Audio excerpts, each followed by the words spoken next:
Concernant la première partie de ces fresques, la tradition ésotérique veut qu'il existe un passage sous la patte droite du sphinx, gardien de la sagesse antique.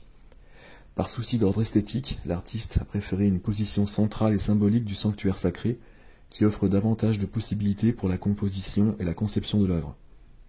Il me plaît à penser qu'il ne s'agit pas ici d'une représentation de deux prêtres égyptiens, visibles à la sortie de l'antique temple souterrain, qui recèle également le savoir atlantéen, mais bien de deux druides vêtus d'une tunique blanche et encapuchonnés pour figurer la transmission, le partage du savoir des origines au peuple celte. Au premier plan sur la droite, Moïse et ses cornes irradiantes. Plan de gauche, on peut distinguer deux sceptres illustrant le dieu Horus et signifiant la lumière retrouvée. En effet, le tombeau central laisse supposer un rituel initiatique de mort-renaissance, qui aurait ici d'ailleurs toute sa place. Soulignons les ruines d'un ancien temple sur la partie inférieure droite, au premier plan, qui lève le voile sur un passé révolu. Introduction aux sciences occultes, Joséphin Péladan, chapitre 2, les faits occultes. À 40 mètres du sphinx s'ouvre au ras du sol la plus ancienne maison du mystère. L'intérieur, en forme de tau, seul est déblayé. Les piliers sont carrés, l'angle droit règne partout, pas une moulure, pas un hiéroglyphe. Le caractère sacré du temple de granit n'apparaît qu'au poli, à l'ajustage, à l'arête vive de ces cubes énormes, qui évoquent le joaillier et non le tailleur de pierre.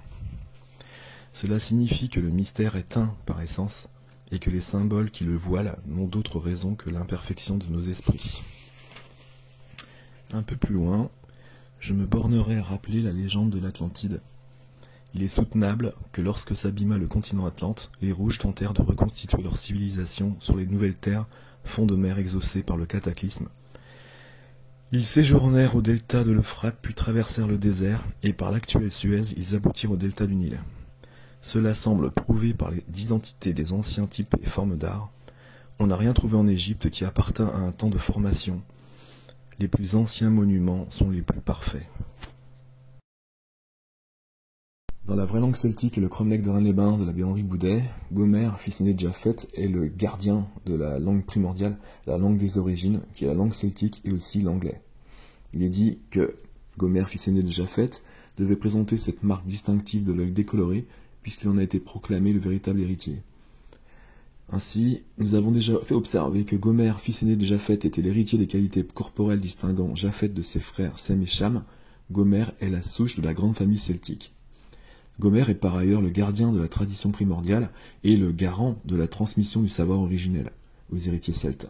C'est ce qu'il est possible de voir et de comprendre à travers les fresques du Hieron. Il existe bel et bien un lien entre Gomère et la tradition primordiale atlantéenne, représentée sur la seconde fresque. Aujourd'hui cachée, elle n'est donc plus visible au musée du Hieron. La troisième fresque au dolmen laisse entrevoir une continuité entre la connaissance ésotérique de l'ancienne Égypte et celle du peuple celte, gardien de la tradition primordiale. On observe des étendards où sont figurés les sangliers. Il s'agit d'un exode massif du peuple celte vers le Val d'Or aux trois sphinx.